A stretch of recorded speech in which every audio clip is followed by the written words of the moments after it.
Good afternoon.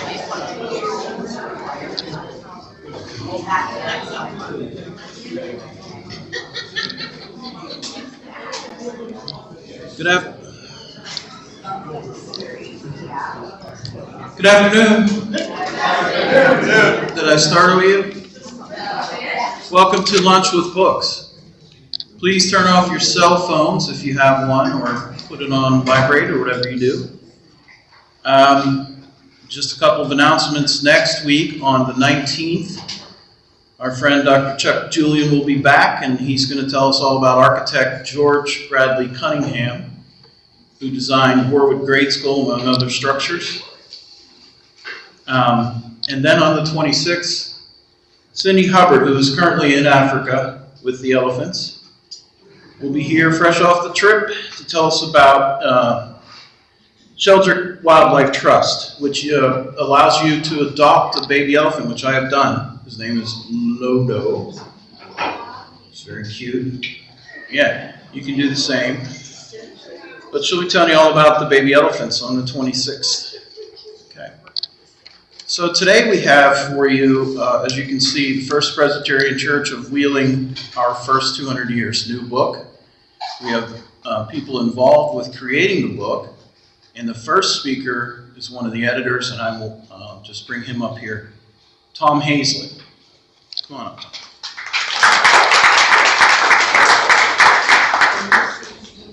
Thank you, Sean, and good afternoon. I hope you all will find the next few minutes both entertaining and informative. Sorry, Tom. And I hope the microphone works. The ladies who are seated here had much more to do with this than I did. The title of the book is Our First 200 Years, First Presbyterian Church of Wheeling. And the reason for the book, I suppose, is self-evident from the title. We wanted to celebrate the church and this special year. And we have done a couple other things, but the book was probably our most significant project. And I guess I wasn't going to tell this story, but someone just reminded me of it a minute ago. One of the motivations for this book is evident from an incident 3 or 4 months ago. The book was available in May. 3 or 4 months ago, I took one to a doctor's office. I happened to be visiting and going to give it to the doctor. And the receptionist said, "Oh, that's an interesting book. Is that church still here?" Well, yes. It's at 1307 Chaplain Street, which is my orientation. It's across that way. It's across the street from Kepner's Funeral Home. So we are still here. The inspiration for the book actually came from our pastor, Mike O'Neill. Mike had confided that he always wanted to be part of a history book project. And about 1.5 years ago, we were considering various ideas to commemorate the occasion, and he mentioned a book. The church enthusiastically embraced that idea. So Mike's first call was to Margaret Brennan, who Mike knew had spent years organizing and cataloging the church archives. And she knows where all the bodies are buried. That's a metaphor. We don't actually have a cemetery on Chaplain Street. The sub-basement is maybe another matter, but we're not sure about that. Margaret thought that was a great idea and suggested that we contact Nora Edinger to actually write the book. Nora accepted the challenge, and while the inspiration came from Mike, the chapters and the text are Nora's. Nora involved her friend and neighbor, Phyllis Sigal, to help with the layout of the book. I didn't know much about that 1.5 years ago, and I still don't know much about it. But I know that it's a lot more technical and complicated process than I would have thought, and we were grateful for Phyllis's expertise. We think if you haven't seen the book, when you do get to take a look at it, we think you'll be pleased with the result. Mike and I had a small role. We basically were fact checkers and had some suggestions and helped pick out some of the illustrations. Now, I've mentioned 5 names, and you can count 1, 2, 3, 4. And where's Mike? Mike came to the church with his family from Texas a little over 5 years ago. And Mike and Christine's daughter, Grace, graduated from Park High in May and announced that she would like to go to college at TCU. So not surprisingly, Mike has accepted a call and began serving at Presbyterian Church just outside of Dallas just about a month ago now. 1st of August was when he started there. We do have, so Mike is not here. The church, miserly that we are, did not offer to pay to fly him up here for this occasion, but that's okay. We have his inspiration. We wish he were here. We do have some members of the church staff here, sitting at the table back there. Gerard Sabramutu has been our treasurer for many, many years. Susan Hunter was here. I've lost Susan. Okay. Susan is our chief custodian and also is a member of our session, which is the church's governing body. Dr. Larry Jones and Brendan Leary and myself joined Susan on the session as elected by the congregation. Not here today because she is ill is our church secretary, Kim Burdick. Kim's been with us about a year. She replaced our longtime secretary, Karen Gaines, who unfortunately became ill and passed away a couple years ago, just before this project started. We're sorry we did not have her expertise and insight. We were sure that there's something in the book, I don't know what it is, but there's something in the book where she would have corrected for us because she had been with the church so long. But Kim has been a big help to us, and since Mike left, 1st of August, we had an empty pulpit to fill for a couple of weeks, and Kim is also an elder, not at our church, but Advanced Presbyterian Church, and she filled the pulpit for a couple of weeks.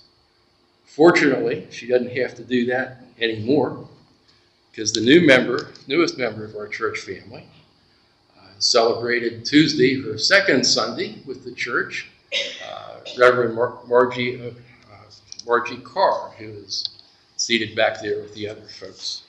And as I say, Margie's been with us just a couple of weeks, and we're delighted and look forward to a long and prosperous relationship there.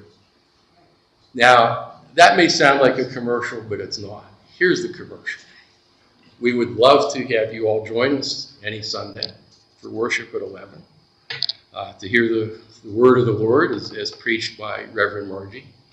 And if you don't want to hear that, come hear our pipe organ that's played by Dr. David Alford. It is a real pipe organ, a vanishing species in this country. It is not electronic.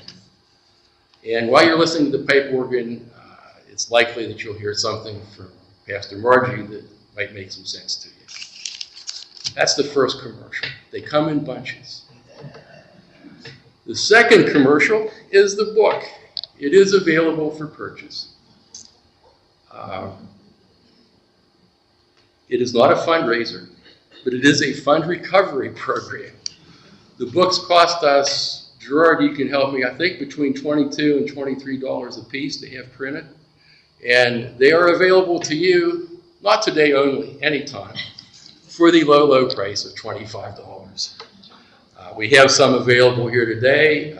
If you decide later that you would like one and didn't get one today, I can't point you out to Kim, but the church office is open from Tuesday through Thursday normally, and Kim will be glad to help you. I think it's also at the Artisan Center. There's someplace in town that has a few for sale. But you can certainly get them from the church. So that's 2 commercials, and you know they come in bunches, but that's all I've got. So without further ado, the people who really put this book together, we're going to introduce you to the panel here. I guess I've already introduced you. But we're going to call upon the Wizard of Words and the Princess of Paragraphs who has no idea she had either of those titles until just now. Nora?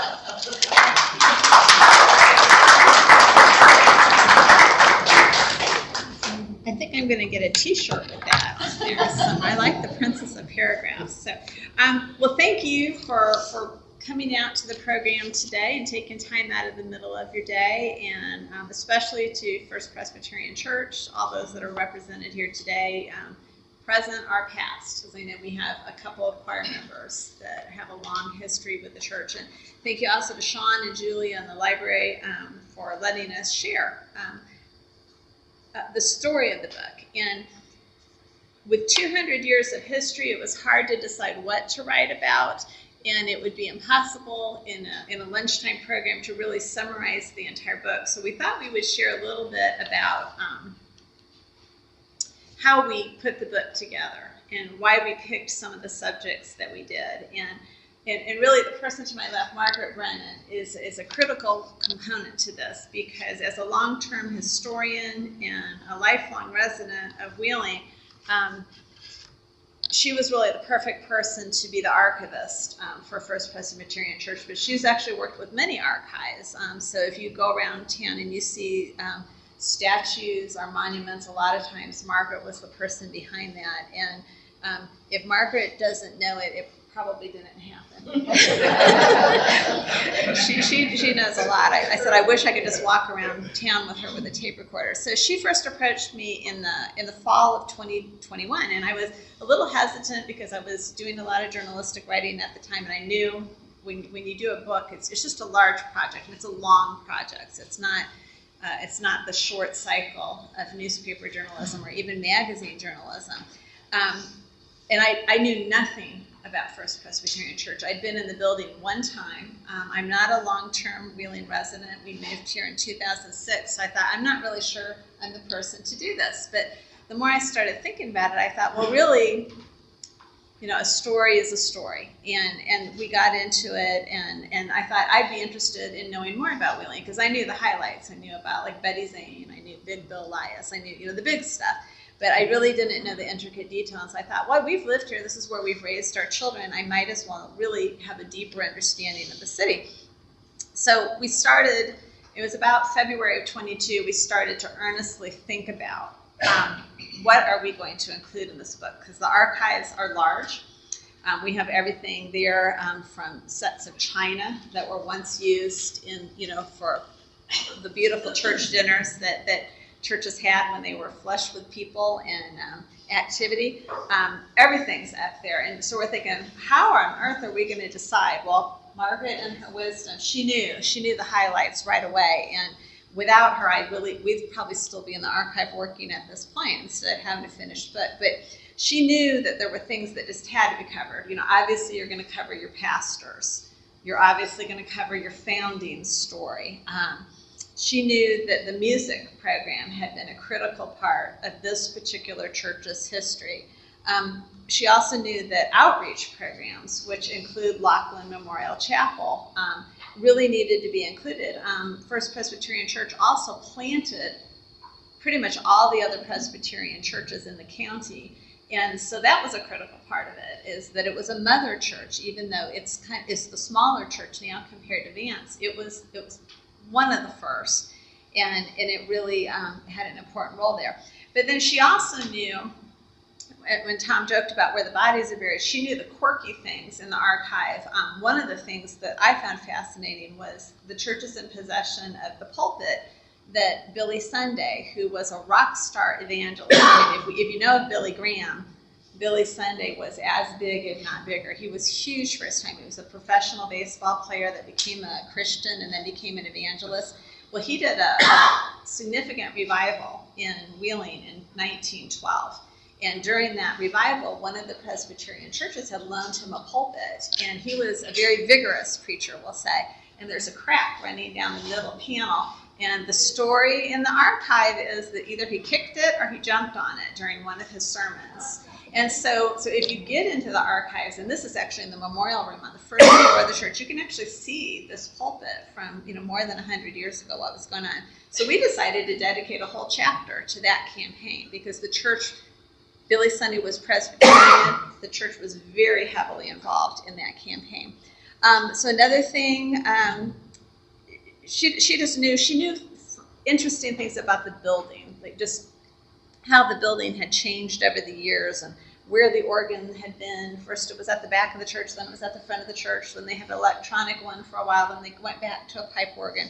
So just a lot of stories. So there, she knew about the complicated story of slavery with the church. The church started admitting black members in 1833, well before the Civil War. But you had black people who were members and who were free. You had black members who were slaves. You had slave owners who were members. You had abolitionists who were members. They were all there in the same building, worshiping together. I'm not sure how that worked, but it's interesting to think about it. So we also dedicated a chapter to slavery. And probably Wheeling's most famous slave, because of her daring escape, Lucy Bagby, was purchased and owned by members of First Presbyterian Church. So she probably attended church there. She probably sat in the slave gallery at the back of the building. So all those things going on. So when I started this, I was just, it's like when you're trying to drink out of a fire hose, it's just too much information. And I realized I had to have a timeline because I did not know this church intimately. I needed this, and 200 years is 200 years. Even if I had grown up in that church, I wouldn't have known the details of it. So we started with a timeline. And the problem is that every time we opened a file in the archive, we got more information with more dates. Sometimes the information was contradictory. Sometimes it led to just total mysteries, and occasionally it led to a brick wall, literally. so this is the wall on the side of the church that you can see, and the reason I have this there is I just wanted to share one anecdote with you as to how tricky it can be to put a book like this together when you've got so much history. And some of the things about the construct of the church were confusing, and there were multiple sources from the 1800s that continue to mention this small red brick building that was square. And then all of a sudden you have the church that we see today with the yellow stucco and the white pillars, and it didn't make sense. And apparently some people kept thinking about this red brick building, and they thought, well, there must have been one building on the site, and then they tore it down and put up another. And as a journalist, I kept looking at that, and I thought, this really doesn't make sense. So we had to rediscover what the people living during the 1800s obviously knew, that there's only been one building on that site. So even if you've seen it, that there have been two buildings on the site, there has been one. And we know now that the construction was completed in 1825, and that it started in 1823, but that was information that had been lost to history because we obviously have no living memory of that. In the mid-1900s, historians went and they looked at newspaper accounts, and they were able to look back and figure out when the building was open. So we didn't even really have a clear date. There are no session minutes until 1826. So we had to use newspaper accounts in the mid-1900s. People did this to actually figure out the actual construction date and how old the building is, how old the congregation is. So the congregation is celebrating its 200th anniversary. The building won't celebrate its 200th anniversary until 2025. So this brick wall, once we start to figure out we're talking about one building, this original brickwork, in some places you can actually see fingerprints on the bricks. And preservationists that worked on that realized that these were actually from child labor who worked on site, and they were making the bricks on site. They were passing the bricks to the masons, and there's some places where you can still see little boys' fingerprints on there. So very, very old building. It is the oldest it's probably the oldest standing building in downtown. It is absolutely the oldest standing. So when we added to this timeline, we were adding legal documents. We were looking at session minutes. We were looking at newspaper accounts. We were looking at histories of other things like war histories and things like that, and just overlapping all these histories together. It did get complicated, but we know we started to get a clearer picture, and it helped us to get a total story that we could tell. So this is interesting. Once we had some of the bare bones details, like we knew that this was the original building, then we started finding out how it had changed. And one of the reasons that I think people thought it was actually two buildings is that almost all the changes that make it look like the building it is today happened in its first 20 years. So for one thing, the front of the building was covered with stucco. We know the man's name, and Mr. Jenkins. We don't know if it was yellow. We can't tell from the photos. The first photos were in the 1880s. It might have been white. We just don't know, because this is kind of mansion yellow like Ogleby.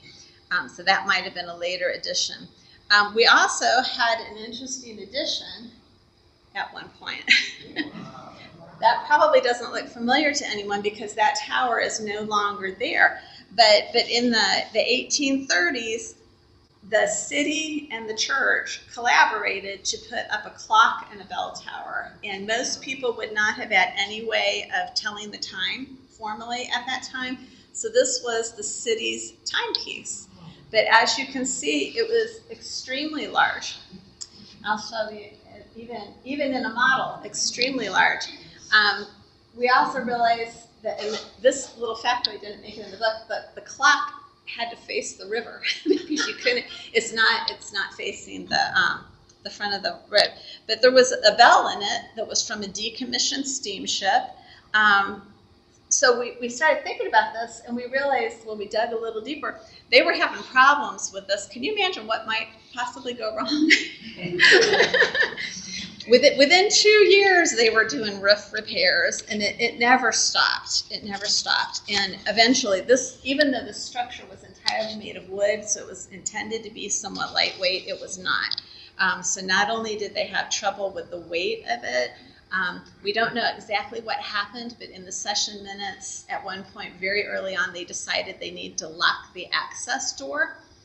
So I can't imagine what might have gone on. Maybe someone rang the bell or something like that. But they also had an ongoing fight with the city over who was going to pay for this. So like one time the city paid to have the clock face repainted, which is how we know there was a clock face. It wasn't just the bell. But they couldn't agree as to the money issue. Eventually, by the 1870s, the city had installed a clock tower of its own. This clock tower started to fall into disfavor and eventually disrepair. And we knew that in the early 1900s, it was torn down. Well, this brings me to a final statement as to how difficult it could be to pin down the most mundane details. You would think if it was torn down, we would probably know what year it was torn down. Well, no, we didn't. and then all of a sudden we thought we did. But we had the wrong date. So what's in the book is actually wrong. We thought we had a letter that was referring to the demolition, and we set the date at 1907. And then I'm going to advance 2 slides. Lo and behold, a newspaper article. Margaret discovered this. And it was probably 1913, and at that point, the tower had actually been condemned by the city. So the church was fine. But so like I said, if you want to take your pen out, you can cross the date out there. It wasn't 1907, it was 1913. So we were really proud of ourselves with that 1907. Then it turned out we were wrong. But I do want to show you one last thing. This is conjecture on my part. This did not make it in the book, but you know how I'm not a historian, but I kind of feel like I'm one at this point. That's the church's tower right here. This is the church's tower. But this tower is the church of the 4th Street Methodist Church. The Methodist Church was actually the first church that was built downtown. It was later torn down because of foundation issues. And so now First Presbyterian is definitely the oldest church standing downtown. that I often wondered, I thought, why on earth did they put such a massive tower up there? And I kind of think it was competition. As churches started to come up, with all the steeples, I think my guess is just knowing human beings, I think they wanted something high. They wanted something up there.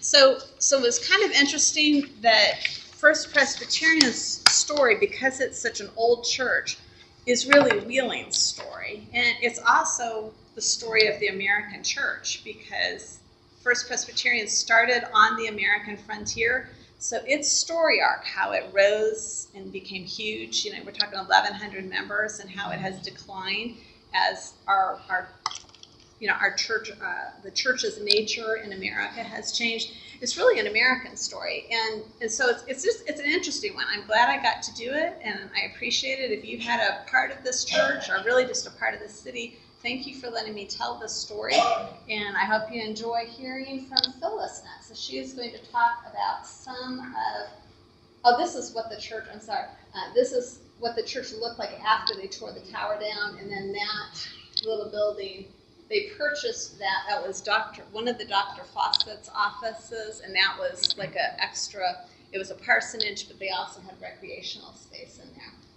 But Phyllis will tell you more about the images of the book. Phyllis has asked that she be introduced as the diva of design.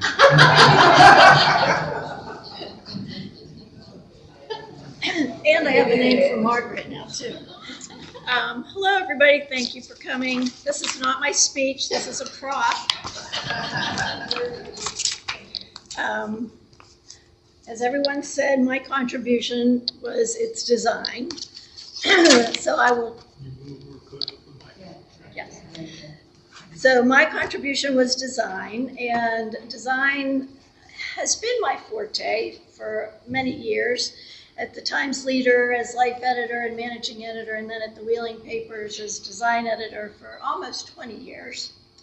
And design has just always been my first love when it comes to, when it comes to publications. So I was really honored when Nora and Margaret asked me to design their book. They worked so hard and did so much good writing and research that I wanted to help create something that would showcase their efforts. So the next step, my first step actually, was to figure out the basics of the design. Headline, text, caption, fonts and styles, the chapter headers, whether there should be drop caps or no drop caps, basically the look and the feel of the book. It was historical content, and it was reverent content, and I had to make those two things match. I had to make it look and feel the way that Nora's words and Margaret's research added to the book, made the book. And of course we needed a beautiful cover, which you've seen, and we decided to use the lovely painting. Actually, my next door neighbor, Ann Foreman, created this painting. The original painting was made to be presented to the Reverend Bob Willits when he retired in 2016.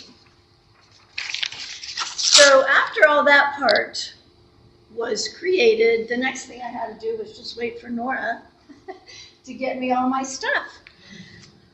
So she would send me emails a chapter at a time that had the pictures and the copy. And then I would just situate that's on pages. That's my job, making things fit on the pages, which is like putting together a puzzle, basically, especially some pages. The pastor pages, the church pages, the church windows that you can see now, and then the people pages. Those were probably the most challenging because they were just all pictures, and just to try to make them fit and to try to make them work together and look good that's probably the hardest part. And then I also had to prepare the photos for publication in Photoshop, which just meant color correction, cropping, sometimes just making the pictures straight, because For example, the picture of the stained glass window, the way Nora had to take it, she sort of had to stand at an angle. So in Photoshop, I could take that picture and change the perspective of it to make it straight. So that was just some of the things I had to do. A lot of the pictures were old and of poor quality, especially like the pastor pictures were not the best quality, and plus they were black and white, but I turned them into sepia tone to sort of go with the historic feel of the book. This was one of the hardest pictures to make look good. Sarah Lucy Bagby, which Nora mentioned, and if you want to ask her about that later, she could tell you how hard it was to track down that picture. But that's not the greatest picture in the world, but it worked. So after designing a chapter, I would send those pages to Nora. She would proofread it, and then we would send that to the committee, and they would give their recommendations. So we did this multiple times for each chapter, which this is just a little bit of all the pages that we did. Like, this is one of the cover designs that didn't make it. There's just all kinds of marks, but anyway, I think probably I killed at least a couple of trees. Sorry about that, but so anyway, corrections were the name of the game for a good while. And then I also worked with Book Baby, and that was the company that we chose to actually print the book. As we neared the end of the public, like once all the corrections were made and we had everything done, I would upload the document to send to Book Baby, and they would check it. The technicians would check it. They would tell us what was wrong with it. Like with fonts, there's always font issues when there's a production, which, well, that's just no fun. But anyway, we went back and forth, and finally the book arrived in June. And what a day that was, as I keep thinking, cue the ketchup bottle. It was just anticipation, waiting for that truck. And we waited for the truck to pull up, and then we cracked open that first box, and boy, did we pray that no typos jumped off the pages, as happens a lot. If you look at the back cover, Presbyterian is spelled correctly. But there were probably about 6 versions of that back cover that Presbyterian had a typo in it. And one day I actually just like accidentally looked at it and said, huh, that's misspelled. That would have been bad. But anyway, lo and behold, the finished product looked great. We were all really happy, and here we are to talk about it. So that's it. Thank you all for listening.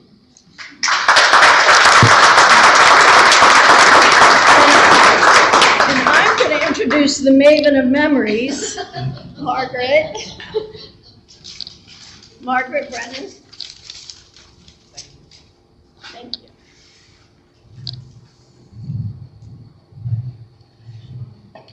Wrestling with the microphone. Before I start, I have to acknowledge, thank you. When you're short, there's nothing to be done. I have to acknowledge a special presence here, and that's Snooky Nutting and Bill. And we're so glad that they came today, and how much we are going to miss the Ogden. He would have been here and loved us, I'm sure. He was a great student of history, especially Civil War, West Virginia Independence Hall. So we're glad you could come today. Okay. If you attended the State of the City speech by Mayor Glenn Elliott, you know he hates to follow Rabbi Leaf on any program because the rabbi is such an eloquent speaker. Now you know how I feel about following Nora and Phyllis, who were so very key, and of course Tom on the committee. They were key to the production of this important 200-year history. And I have to tell you, we had a lot of fun doing this project. I would hope that everybody would have such a good time for 2 years, actually, to run through what it took to put this together. I kind of provided the stuff to use to write the narrative and served as somewhat of a fact checker. But we're all learning together. We all don't know it all. I'm learning every day. That is the truth. The timeline that Nora mentioned is so important to place First Church in the context of local and national history. This took a heap of work. We went over that thing so many times. Now, to write a history, you have to start with establishing institutional facts, stories, and to do that, you hope you can rely on an archives, a repository or a place where the most important records of an institution are kept. Those inactive records that are deemed of such value that they should be conserved and permanently protected.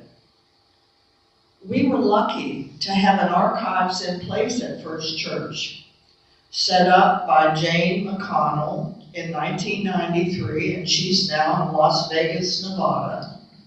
But that's 30 years ago. I can't believe it, how time really does pass. I was hired by the church in 1998. I knew Jane. And I worked for 6.5 years to continue to develop an archival program. Now, what an archives is not a lending library. Once an item is in an archives, it seldom, if ever, leaves. And as you know, we're so lucky that this library has made a commitment to a Wheeling archives. For the first time, we are really keeping the history of this valley. And one of the most recent, and of course, very close to my heart, is the closing of Center Foundry, which was such a blow. Probably the oldest business in Wheeling, 1840. Before it was Charles Berry's Supply in the 1820s, but that's gone. So Center Foundry, of course, I stopped and said, you know, what are you going to do with all your stuff? And can we get in a video? Because that's one of the few factories in the country that makes that huge mold that they do make, which I don't quite understand how all that works, but we're going to learn. And they said, well, we've thought we want to give our archives to the library. And I'm thinking, oh, good grief, you know, because that's a lot of paper. And so they are going to ask Laura and Becca to come in to the foundry, evaluate what they have, and bring some of it in to the library here. So we're just so blessed to have our library that's willing to do this, because space is money. I mean, they've got a bunch of space in the basement. They've turned over to old stuff, and it's just so very important. Okay, but an archivist has some discretion, and so some of the materials were taken out by Nora, and she used them at her home. Of course, I knew where she was, but not any real special things like the session minutes or photographs or very old documents, but more secondary sources. And it made it easier for her, it really did. This made it, the process moved forward much better. The session minutes, of course, are key to the history of the church, and they give a flavor of the times. Disciplinary action was taken for intemperance or intoxication in the 1820s and 30s, and this seemed to be a big issue in those days. But you know, for the church, that was important. And dancing was frowned upon in the 1840s, so you had to be careful. Attending a theater could also bring a rebuke from the church in those early days. So if you went to the Athenaeum during the Civil War, that was not good. If anybody saw you, you would hear about it. Now, what does the archives hold? Well, financial ledgers, early documents, such as the pew rent, a paper from John Goshorn, and they had to sign an agreement that they were going to pay for their pew. Well, John Goshorn bought Lucy Bagby for $600 in Richmond. Very early on, I think she was about 16 years old. I cannot imagine buying a young girl in Richmond and bringing her back to Wheeling, but that's the way it went, and that's the original has his signature. We have a lot of old bulletins,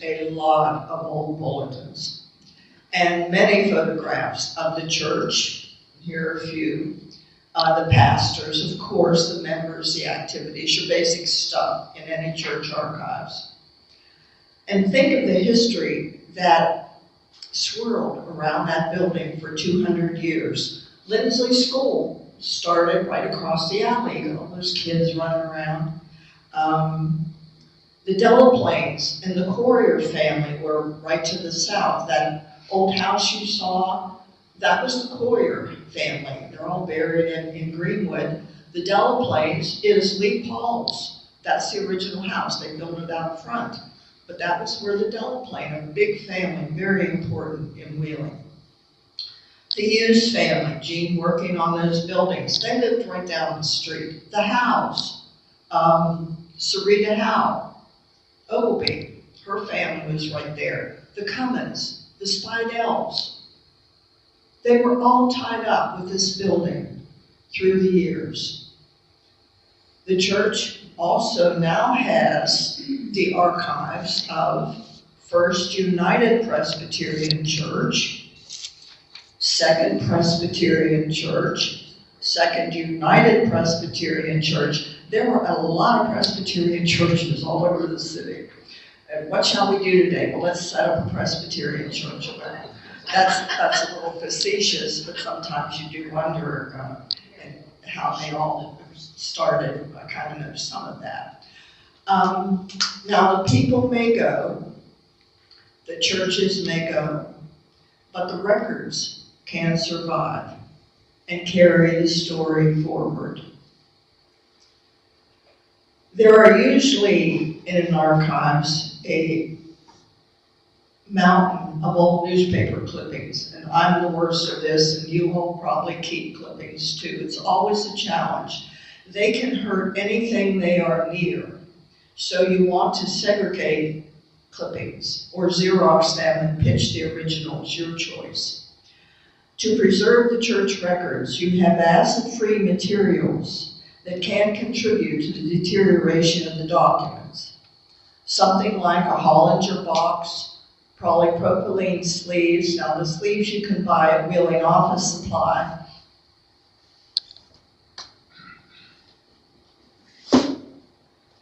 Usually Hollinger box is gray, but they will preserve Hollinger files. These are archival materials that any archivist will use to preserve old material. They also cost a bit of money too.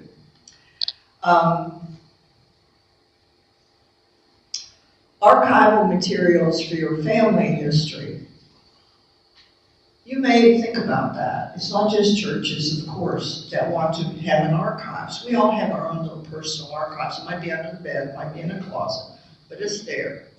Laura Campbell here at the library could give you the information if you're interested in getting your own little acid-free stuff so that your stuff is still around in 50 years or for your children or grandchildren. We all, churches, businesses, families, need to keep our precious documents safe and secure. First Presbyterian Church is meeting that challenge. And this fine book is a result of that effort. 200 years is a long time. and it deserves to be remembered. Thank you.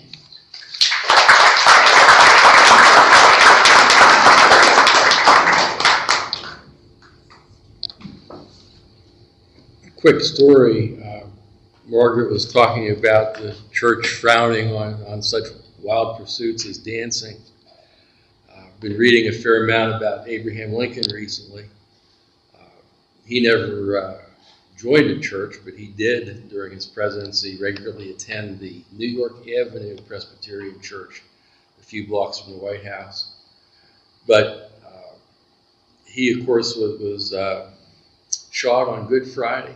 And there were lots of comparisons, certainly unfairly made between him and Jesus in the sermons on Sunday all over the country.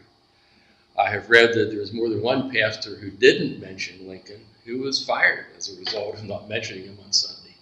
But there was an undercurrent. Lincoln was assassinated. Well, he was in a theater. What was he doing in a theater? So times have changed. At least he wasn't dancing.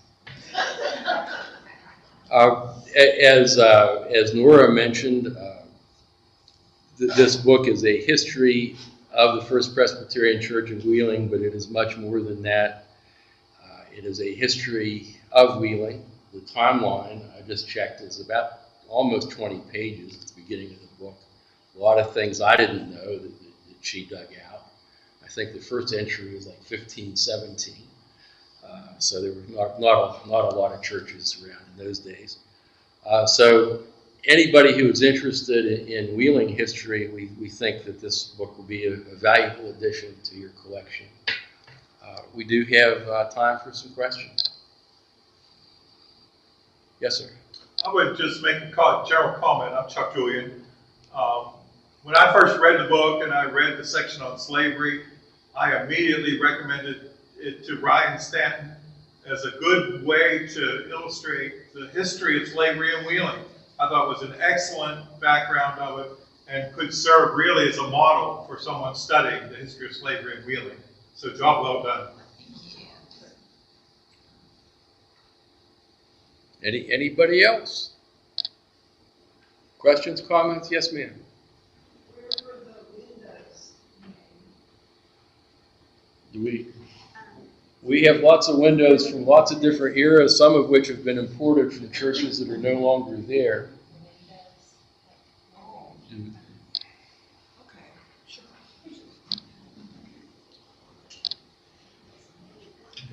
Okay, off the top of my head.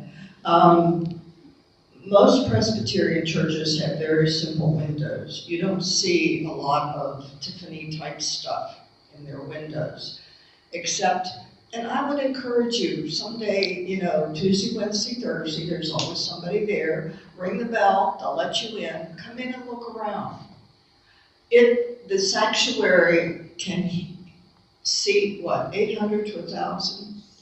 800, and in the big days, 1,000 people belonged to the church. Okay, so it was a pretty robust church. William Glessner and his wife belonged. I mean, you can go on. A lot of interesting people, but that happened all over the city. Different religions, different people. The windows were put in around 1885, I think. Is that right? 1885, I think. Before then, I'm sure there were very simple Presbyterian windows. And of course, I'm sure somebody went, person to person and asked for money for the windows, and we'll put your name in the lancet. And they did.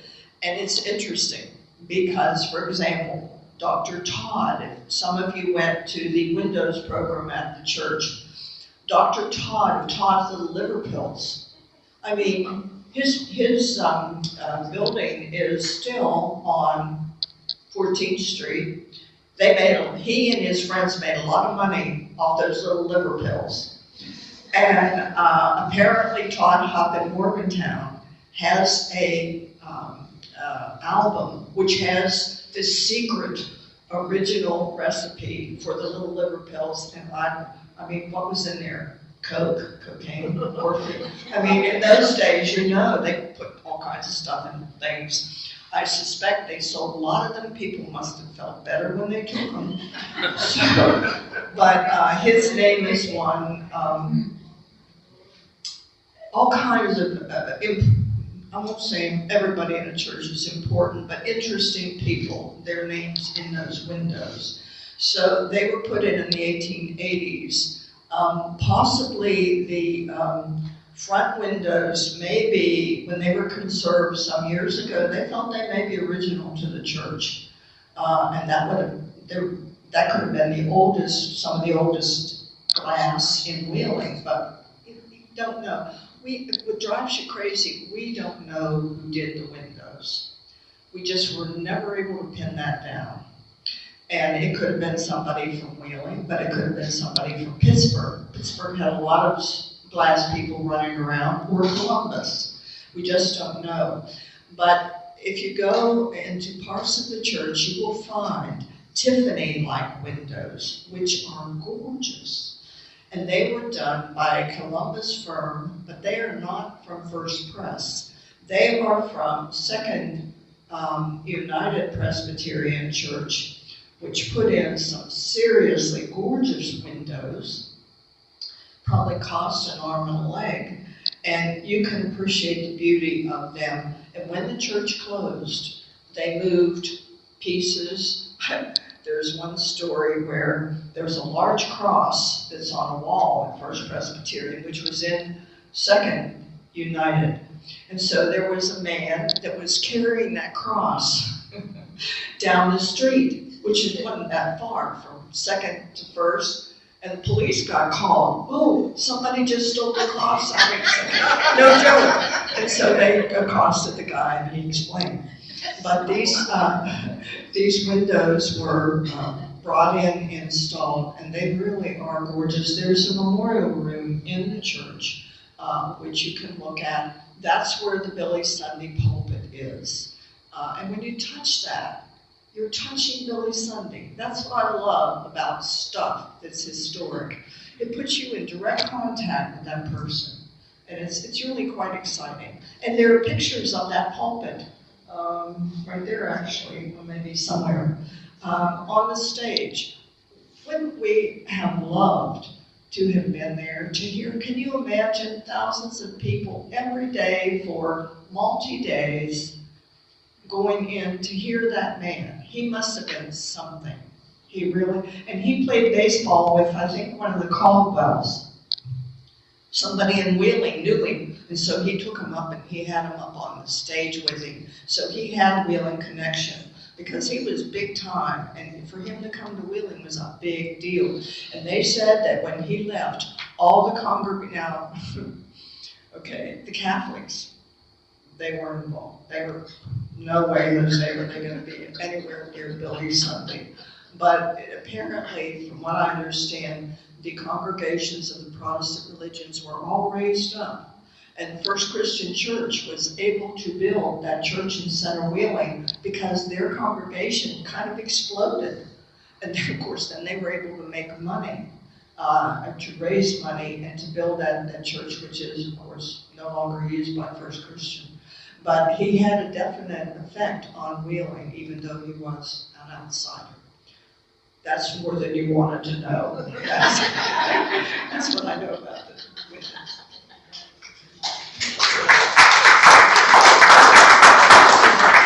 I've dabbled a little bit in church history, and often there is one prominent pastor who really exploded the growth. Was that the case in this church? I don't think so.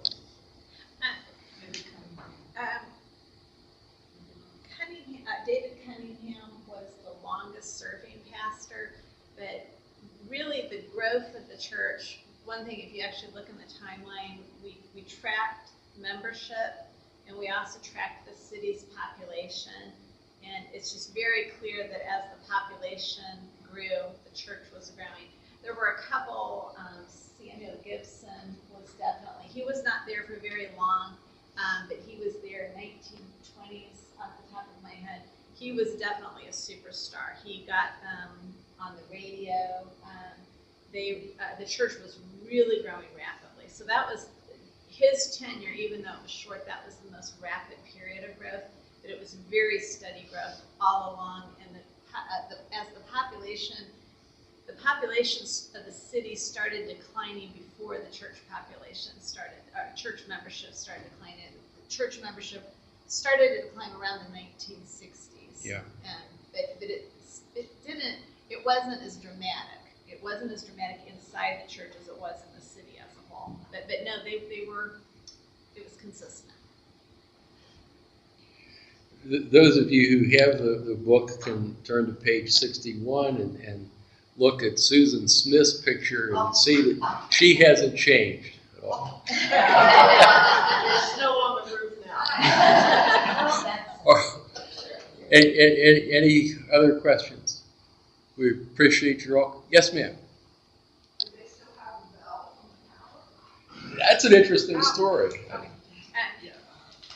That is a mystery. So if you have a bell sitting in your basement, or if you have a really large clock face in your basement, it may have come from that tower. We know there's a rumor that a city council person took the clockworks home to his basement. But where it went after that, where the bell went, we have no idea. But my guess is that one of them, at least, is still in Wheeling, and whoever has it does not know what it is. So, fess up if you can. So check your basements. The statute of limitations on theft is long expired.